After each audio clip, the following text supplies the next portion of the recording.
எல்லாரும் நோக்காம யூடியூப்ல சம்பாதிக்கிறாங்க. கண்டென்ட் காப்பி பண்ணி போட்றாங்க. இல்லன்னா நல்ல கண்டென்ட்டுக்கு ரியாக்ஷன் போட்டு காச்சாக்குறானுங்க. எல்லாம் ஒரு நாள் மாறும். யூடியூப் பணத்தை ஒரு நாள் கட் பண்ண போறான்.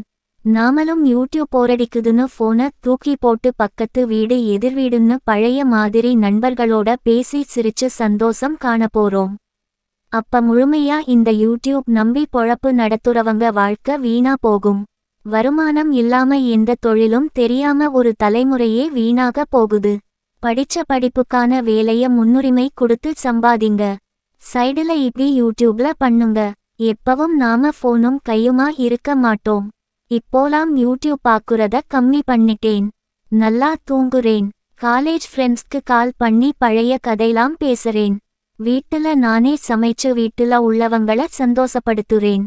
குழந்தையோட விளையாடுறேன். இப்ப இன்னும் மனச லேசா வெச்சிக்கிறேன்.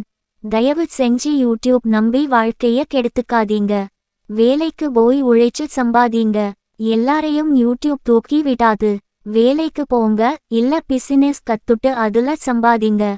அதுதான் நிரந்தரம். யூடியூப் சம்பளம் வலி நிவாரணி மாதிரி, உழைச்ச சம்பளம் அறுவை சிகிச்சை பண்ற மாதிரி. அதுதான் நிரந்தர தீர்வு. புரிஞ்சிக்கோங்க.